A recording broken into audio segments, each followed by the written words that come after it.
Welcome back to New Rockstars, I'm Eric Voss, and Spider-Man Into the Spider-Verse recently revealed some insane outlines filmmakers used to rework the movie's final act, which gives us an excuse to rewatch this amazing film during this quarantine period. I'm not complaining. On these barely readable boards lies the secrets of what precise choices made Into the Spider-Verse's finale so powerful, and alternate ending moments that were removed or revised. As someone who has made boards like this to outline screenplays I have written, and none of them nearly as good as Into the Spider-Verse, I feel like I can translate this frustrated writer-ese so that we can better appreciate the craft that Phil Lord, Rodney Rothman, and their talented team put into this to give Into the Spider-Verse the perfect ending that it has. I'm gonna break down all these social media posts with another New Rockstars Wait Down Quarantine Edition. Okay, so the movie's co-filmmaker Phil Lord tweeted that they did a big shakeup of Into the Spider-Verse story less than a year from the release. These changes were made after the first teaser for the movie came out, with another round as late as July 2018 after the main trailer came out, meaning these folks worked late into the production process tinkering with this final act until they couldn't even tell what was good anymore. Lord said that these dry erase boards represent a triage situation of what moments of the finale to keep, what moments to cut, and what moments to rework, and what order all of these things should come in. So the red writing represents the changes to the final act. J or Jeff refers to Jefferson, Miles' father. Doc refers to Doc Ock, Olivia Octavius. KP refers to Kingpin.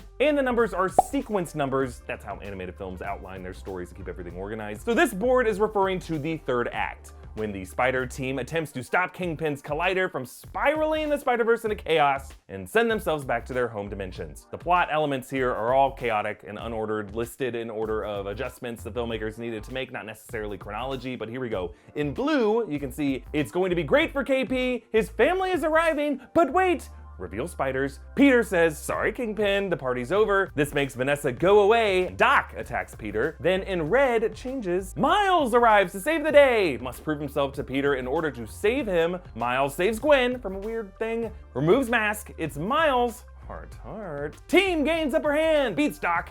Everyone gets a moment. Miles, Triple Indy, go! By Gwen line. Miles to Peter, go now! Peter says, you're not ready yet. I don't want to leave you. There's things I can teach you. Miles proves he's ready. Go! Peter says, you're my one person. Miles says, no, I'm not. Call your wife. And Miles faces KP alone.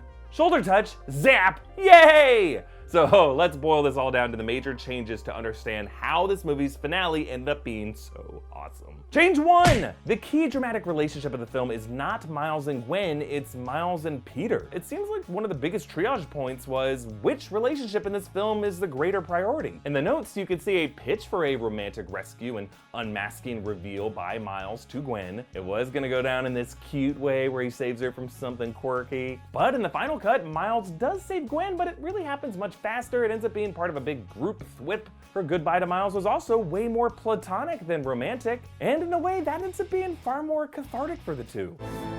Friends? Friends. Cool. Really, you can see on the boards the light bulb moment that Miles' relationship with Peter B. Parker is far more important to his journey. The two get a separate debate in which they save each other and decide to let each other go so that Peter can go make things work with MJ in his home dimension, and that decision by Miles is executed with a solid callback, returning Peter's move against him in Act 1, sweeping the leg and grabbing the shirt. And that brings us to the second big change, callbacks and character moments. If you think about it, the most satisfying part of this finale is the way it's a team effort, with each character getting a moment and playing an essential role, each move being a kind of callback. Associate editor Andy Leviton shared a later reworking of the final act that he used to piece together the sequence with changes like Noir using his hat instead of a gun to defeat Tombstone, and alt-joke pitches for Noir like telling Spider-Ham either some pig or that'll do pig, depending on whether you wanted to reference Charlotte's Web or Babe. The final act is all callbacks of the lessons Miles learned from his mentor figures. Miles and Peter effectively thwip together. Peter uses the same kind of sequence of movement that he saw the first Peter Parker use in Act 1, and of course the move from Uncle Aaron, shoulder pat, hey, and zap! Yeah, this visual was definitely outlined on that board. The change that is hardest to decipher is the way they reordered a lot of these moments. Like, it's one thing to map out everything you would want to happen in the finale, but the really impressive part of the writing process comes in the order and sequencing to produce the greatest emotional effect. A general principle in screenwriting is that your characters' opposing forces should be defeated in ascending order of their threat level, and ideally reverse order that they were introduced. Notice on the outline boards that Kingpin's plan to bring back his wife and son seems to be working for him, and then Peter foils it, and that's what starts the whole battle. But in the final cut, Kingpin's participation in the battle comes at the very end. Instead of making Vanessa within arm's reach at the top of the battle, they bring her in later as a distraction, one last thing to drive Kingpin to a breaking point in his fight with Miles. So now the defeat order goes Tombstone, Scorpion, Doc Ock, and then Kingpin in the reverse order of their threat level. And the threat that Kingpin levies is an explicit one toward Miles' family that is now within Miles' eye line. You took my family. And now I'm gonna make sure you never see yours again.